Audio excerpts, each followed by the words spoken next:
accurate even for attractive lease rates for our qualified customers.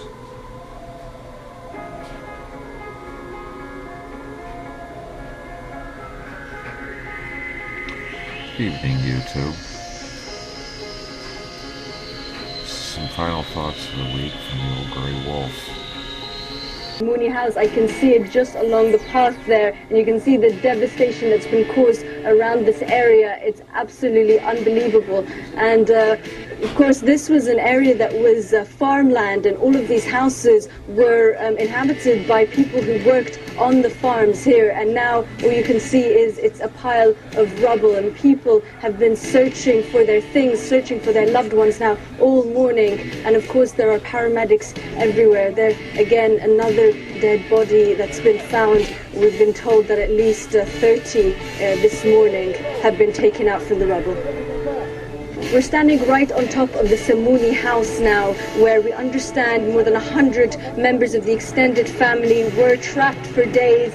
Many of them rescued, but many more remained underneath the rubble. And this is the first time that paramedics have been able to really come here, survey the damage, and rescue the dead from underneath the rubble. And you can see civilians, not many paramedics even able to get to this area and really try and hack a hole into the roof, which is what they've done here. And through the roof, they've been literally dragging bodies. We've seen at least 13 bodies now being dragged from underneath the rubble. And now we're seeing heavy lifting equipment as well being used. This is the first tractor that they've been able to get through. Of course, that is a big problem here, that the rescue effort is hampered by the complete destruction of this area and the fact that paramedics and this equipment that's needed to lift the roofs from the houses and rescue the people underneath isn't able to.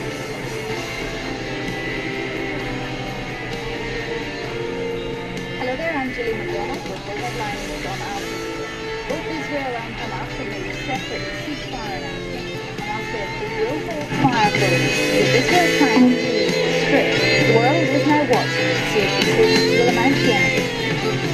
Speaking in Jerusalem, Prime Minister Ehud Olmert said Israel had no intention of staying in Gaza. Ayman Mohyeldin is there and says there is already evidence of troop movement.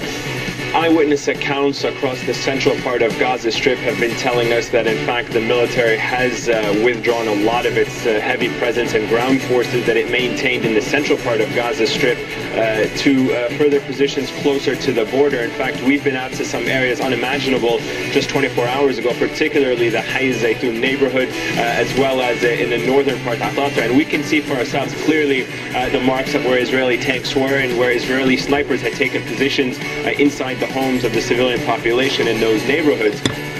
European and Arab leaders have been racing to consolidate that ceasefire that summit in Egypt. The talks in Sharm el-Sheikh called for an end to weapons smuggling and for the opening of borders to let through desperately needed humanitarian aid. Christopher Gunnis is a spokesman for the United Nations Relief and Works Agency. He says it's vital that Israel opens the crossings into Gaza. The crossings have to open, because we can only get on not just with our emergency work, with our human development work, if the crossings open. So get those crossings open, because we've been operating with our hands tied behind our backs, and now that we're moving hopefully into a different phase, and I pray that we are, UNRWA needs these crossings open, as the Secretary General has asked. Well, more than 3 weeks of war have left Gaza with extensive damage.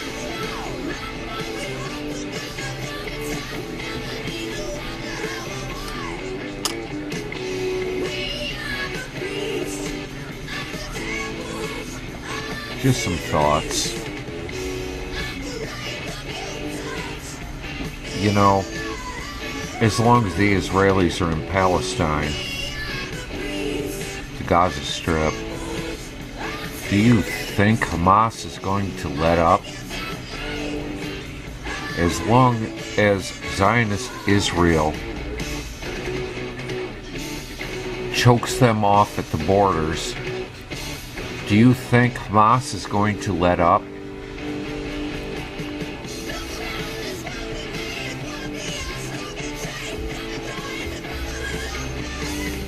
People, we've got to let humanitarian aid in.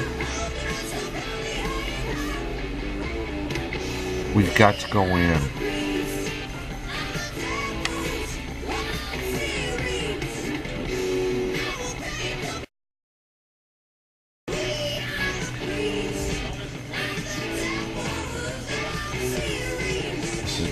the weekend. I don't even remember where I left off.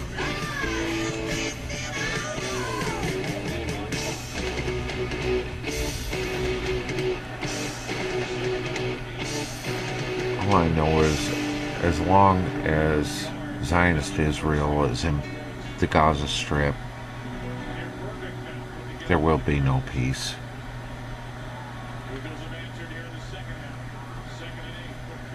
As long as Zionist Israel does not open up the borders and allow these people to be free and to bring stuff in, there will be no peace.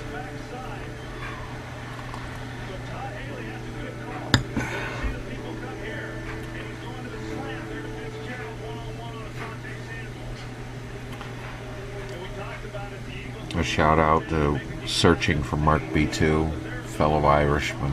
Well, yeah.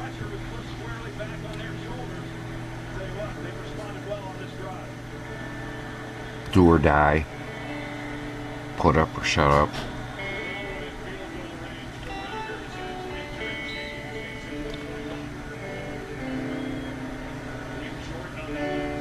I subscribe to those people because there is some information out there. Although Alex Jones has pretty much become the same old rhetoric.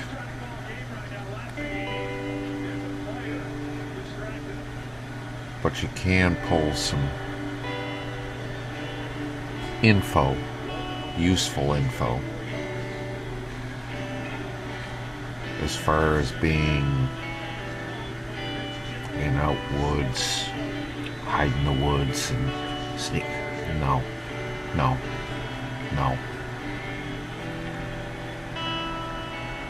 I'm gonna be right out there sticking my face out in their face.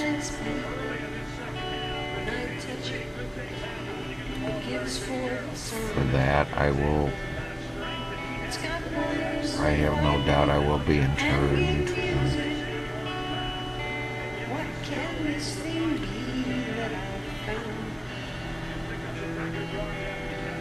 I am for peace.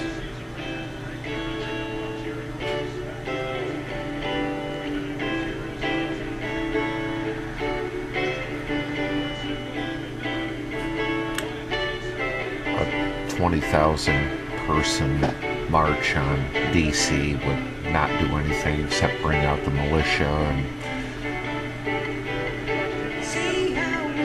call military law into effect. So as good as it sounds, it won't happen.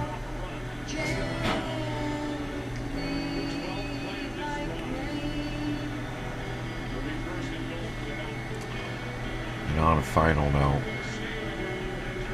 Star Jaded lost her home this weekend due to a fire. She, her husband, and her children got out safe. I've posted a video, and I've linked it to a video, and if there's anything y'all can do it.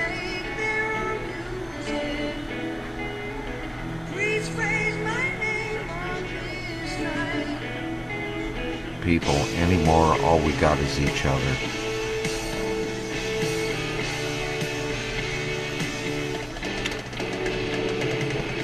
Searching for Mark B2. Yeah, I don't blame you for saying fuck you, US.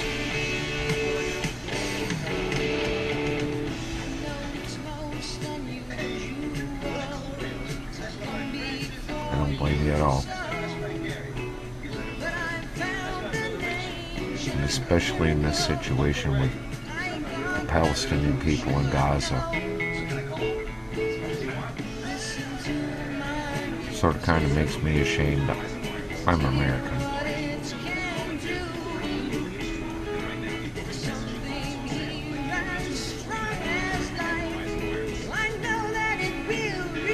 Just a few thoughts, folks. The old gray wolf sign.